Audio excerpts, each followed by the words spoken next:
Now, there go a couple of real losers, hopefully carrying with them forever the image of comic book shenanigans that many of us have associated with drag racing. I'm Jim Lampley. I've learned here at the Winternational Drag Racing Championships that drag racing in the 80s is a very highly organized, very sophisticated, and indeed a very expensive sport. Here to watch it with me, our automotive racing expert Sam Posey, himself a lover of fast times and expensive toys and a bit of a drag racing freak. Sam, what is it you like about drag racing?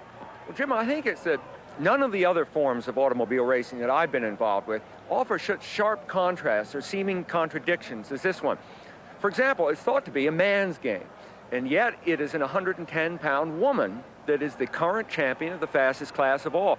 It's thought to be a sport of blinding speed, and yet, to the drivers at least, those 250-mile-an-hour runs unfold almost as if in slow motion. And it's thought to be a sport for people that love cars, yet they push them so hard that it really becomes a form of mechanical torture.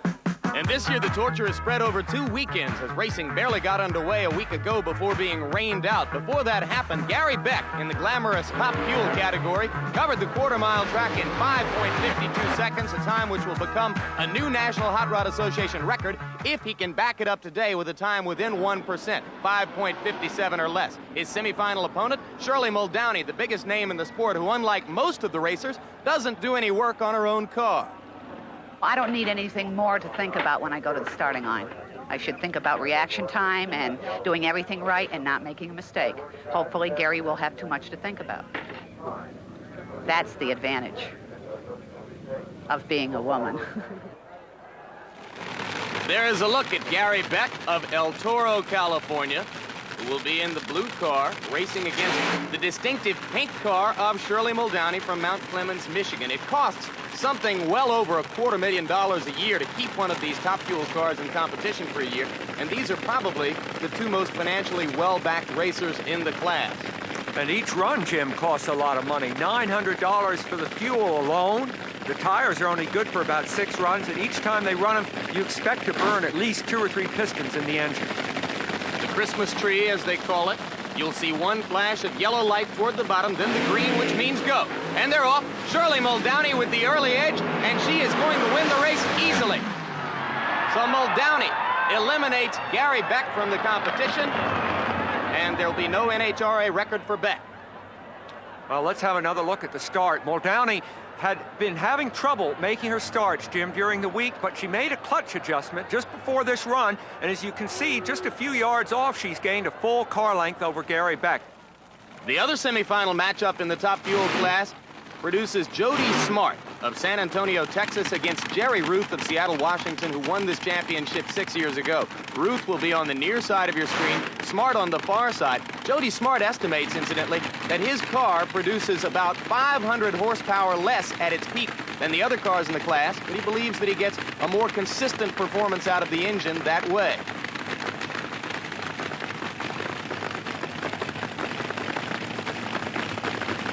Instantaneous reaction to the green light, one of the real keys to success in this sport.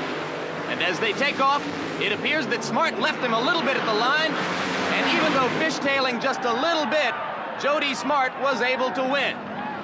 Let's have another look at that run in some detail, Jim. The lights in the upper right of the screen there are the staging lights, and they trigger the lights here on the Christmas tree. Now watch the third light up from the bottom, a yellow light. When it comes on, there'll be just 0.3 of a second before the green light, which starts the race, comes on. Both men make perfect starts. They're dead even after a few yards. But the first major development occurs here when Smart's tires begin to smoke. That's excessive wheel spin. So he shifts gears, and in slow motion, we see him fighting for control. Both cars are doing over 150 miles an hour here. Next, as Smart regains control, Ruth's engine begins to fail. Notice that his rear tires have stopped spinning. That line is the first part of the timing trap, which will measure the car's top speed. Smart has caught Ruth and is traveling much faster at this stage. There's the finish line, where the elapsed time is measured and the race won and lost. Smart wins this one. The last line is the far end of the speed trap. Ruth is slowing and trying to save what's left of his engine, and he is measured at 16 miles an hour less than Jody Smart. So it will be Jody Smart who moves on to challenge Shirley Muldowney in the finals of the Top Fuel category. And when we come back to Pomona, California in the San Gabriel Valley, we'll have the semifinals in the exciting funny car class right after this. Back at the Winternational Drag Racing Championships, because it's a short, straight shot, this form of racing does not produce the kind of danger that some other forms of auto racing do. But we are taking a look back now at an unusual crash which took place a week ago in early rounds in the alcohol funny car competition. The car which you saw totaled belonged to Lou Gasparelli. It collided after the start with the car belonging to Lee Zeinert. Well, it's hard to pin the blame here, Jim, because both cars are so out of shape, but it is Gasparelli's there on the right of your screen who seems to come more across the center line than the other car. And, of course, ironically, it's Gasparelli's that then becomes absolutely total in this collision with the guardrail. It's fascinating the way the rear wheel, the throttle must be partly jammed, because look at that rear wheel spinning and just throwing up clouds and clouds of smoke, tire smoke. Which created some suspense regarding Gasparelli's condition, but because of the sturdy roll cage with which these cars are equipped, he was unhurt. That happened in the alcohol funny car competition. The more prestigious class is fuel funny car racing, and earlier Sam Posey took a look at one of those cars. It has often been observed that there's nothing humorous at all about a funny car. They are only a fraction of a second slower down the strip than the all-out AA fuel dragsters, and to sit in one, as I am now, is a truly frightening and claustrophobic experience. The body is just a thin fiberglass shell. In spite of its size, it weighs just over 100 pounds. The driver sits right behind this enormous engine and right beside these rear tires. If something goes wrong, the only way out of this car is through a hatch in the roof. And now we're going to see the two semifinal races in the funny car division. The first one will match the defending NHRA funny car champion, Canadian Frank Hawley, against Tom McEwen of Fountain Valley, California. Then we'll see Tom Anderson of Macedon, New York, against Gary Bergen of Stanton, California. Funny cars. These cars are almost as fast as the top fuel dragsters, which you saw earlier. And in this race, it is Hawley on the left and McEwen on the right. They're almost as fast, and they're a great deal more difficult to drive, Jim, because they have a much shorter wheelbase. They're not as stable when they come off the line. Frank Hawley grabbed a bit of an edge at the start, and he is going to hold that lead all the way through the quarter mile. So it is Frank Hawley of London, Ontario, and Canada who easily eliminates McEwen and moves into the funny car final. Now here's the reaction of McEwen's pit crew. Remember, the cars don't stop until they're a half mile down the track. There's Hawley's pit crew. They have just now focused on the fact that their man won. The other semifinal funny car match is between Tom Anderson and Gary Bergen. And until just moments ago, the Tom Anderson crew, including Anderson himself, was completing a major engine overhaul and change. In fact, there goes a new cylinder head right onto the thing. Anderson very, very much involved in the work himself, and it makes you wonder, Jim, as he comes to the line, how can his concentration be 100% after he's just worked that hard on the car? Things have gone well for him, though, in earlier rounds. Anderson is the leading qualifier in this division at 238+ miles per hour.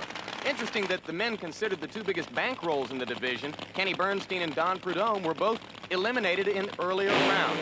Now there's the start. Bergen on the left, Anderson on the right, and it is going to be Tom Anderson who holds the edge all the way down the track. So Anderson, the leading qualifier, will move into the final against Frank Hawley.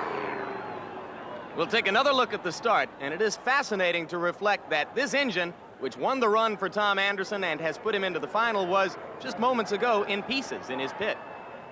Pretty exciting stuff. You had an engine change. You got it together in time to win a very, very close race. How do you feel? I feel great. I feel good because the car performed like it should. Even with the engine change and everything, it's tough, but we done it. It's amazing to me to see an engine that far apart and back together in time to do what you just did. We got a good crew.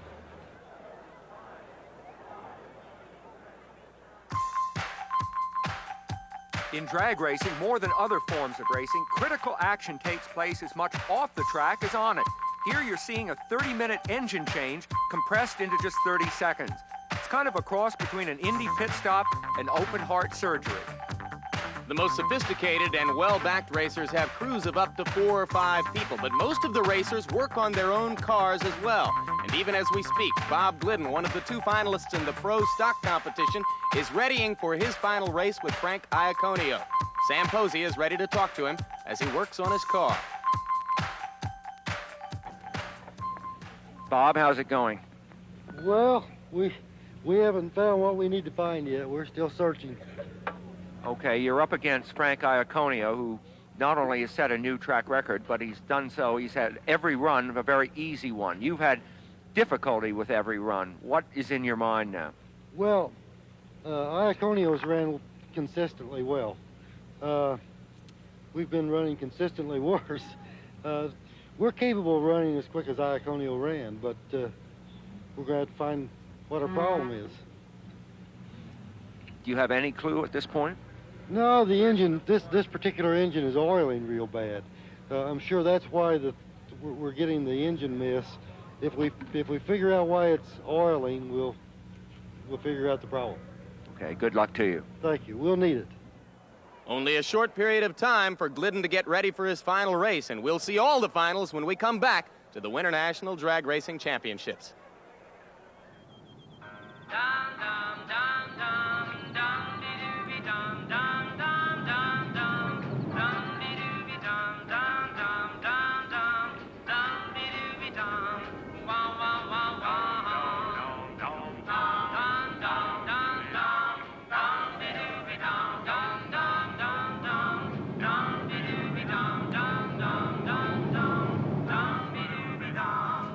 So now as we cruise back into present tense, this is Jim Lampley along with Sam Posey, and we get ready for finals in the Pro Stock, Funny Car, and Top Fuel classes at the Winternational Drag Racing Championships. But in addition to those 3 classes, there have been races in quite a number of other divisions here. Let's sit back and enjoy the visual variety of drag racing.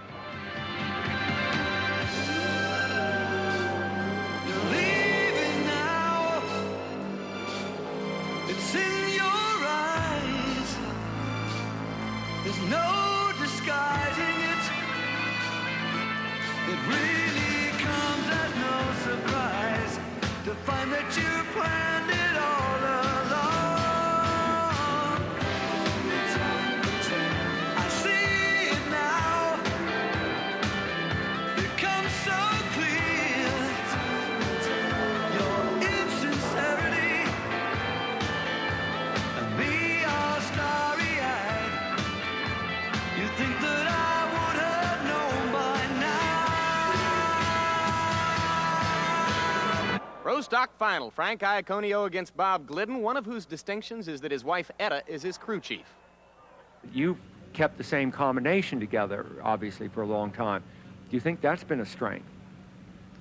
Well, yes, probably, but you know, when you're married, it's kind of hard to get rid of your mechanic. Wouldn't make sense to get rid of your mechanic when you're as successful as Bob Glidden is. He has the highest winning percentage in the NHRA. He was the leading qualifier among 32 here. Iaconio, the second qualifier. That kind of predictability, not unusual in this class, Sam. Well, no, it isn't. But this time, Glidden, because of the work he's been doing on his engine, may see that reliability record impaired. Iaconio, on the other hand, is coming off a real hot streak. He defeated Bob Glidden at last year's national championships in Indianapolis. So this is a rematch. Glidden in the blue car. Iaconio got the jump at the start, and Frank Iaconio is going to hold that edge through the finish. So Frank Iaconio has won the Pro Stock Winternational Championship. Celebration among his pit crew. And now, the funny car drivers are being fitted into their cars for their final, which will match Tom Anderson against Frank Hawley. A little while ago, Sam Posey was able to ask Frank Hawley about his mental preparation for the final, the 6 seconds or less in which he becomes a champion or a runner-up. I usually feel pretty relaxed in the car, and for something particular like this final round, I'll have to make a concerted effort to fire myself up for it. So we'll see now if Hawley has been able to fire himself up to the necessary level. That is Hawley in the brown car and Tom Anderson in the yellow and white. Hawley and his whole team have an approach of consistency. Every run they lay down is almost the same, and what it means is that their competitors, Jim, sometimes feel they have to almost overreach themselves in order to beat Hawley. The pressure is more on the competitor than on Hawley. Anderson gets the jump at the start. But now they seem to be even in the middle of the track, and Frank Hawley pulls away to win at the end. So Frank Hawley, who had been the #2 qualifier in the division, beats the #1 qualifier, Tom Anderson, to win the race. Well, one of the appeals of drag racing is the unequivocal winning and losing, especially in a complicated world like ours. But in this race, there's a real seesaw battle that gives great excitement as Anderson gets the start, but now Hawley comes on in the middle part of the run and literally powers past him.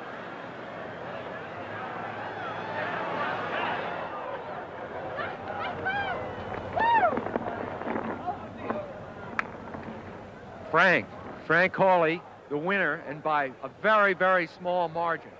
Frank, it was no, it sure wasn't. How did the run go for you? I think it run about as good as it's run all day. I don't know exactly what it run. I saw that yellow and white car for a long time, and then down near the end, his car hasn't been falling off, but we just kind of snuck around him. Tom, come in here. Racer, boy. Tom Anderson, it was an awfully close match you two guys just gave us. Sure was. What was your version of how it ended? It was awfully close there. Well, what happened was we've been hurting this engine all day, okay? And I richened it up, and I richened it up a little bit too much, and when we got down towards the end, he just outpowered me. Thank you. You richened it just enough. Just enough.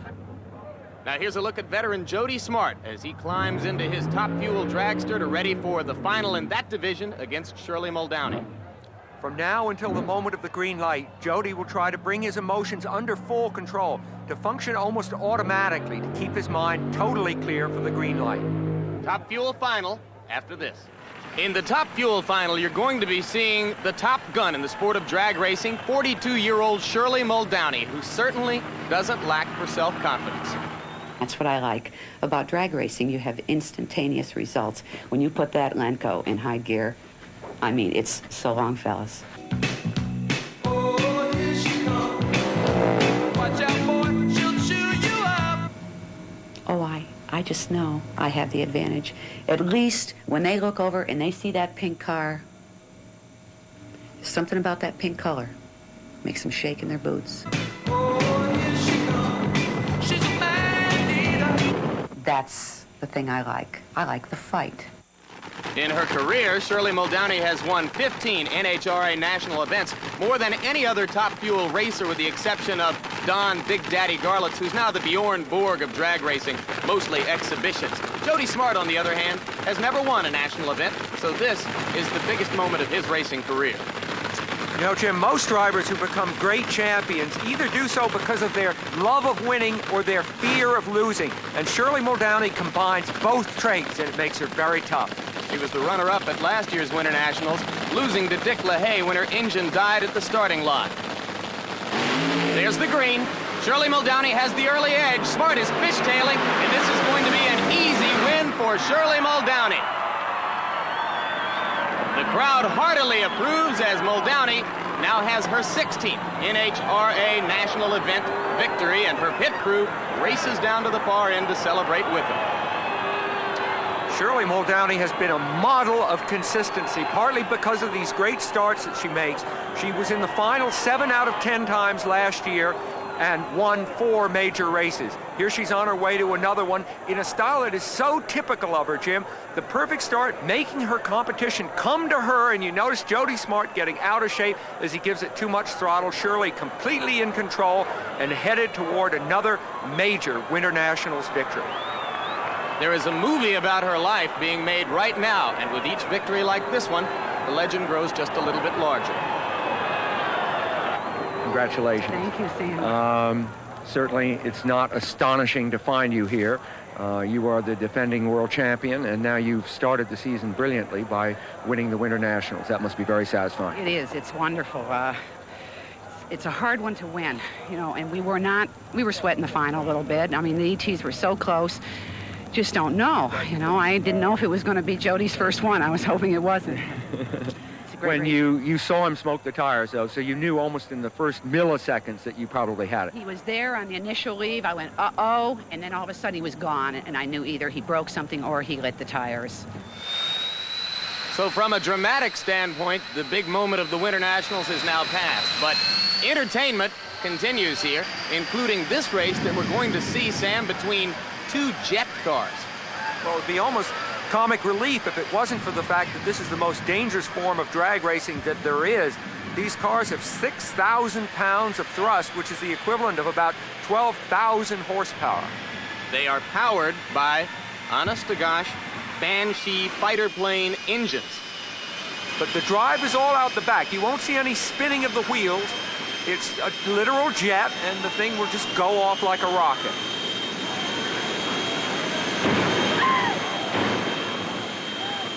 That's just preparatory. The real boom is bigger than that. Kind of animalistic, aren't they? Here it goes.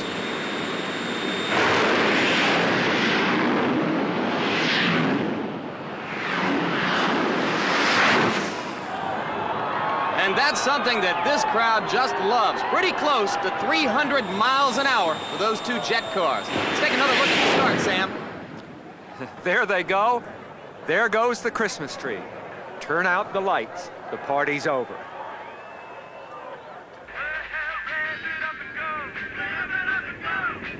Well, that's going to be it from the Winternational Drags here in Pomona, and in the language of hot rodders everywhere, we hope you thought the show was cherry. It's been swell.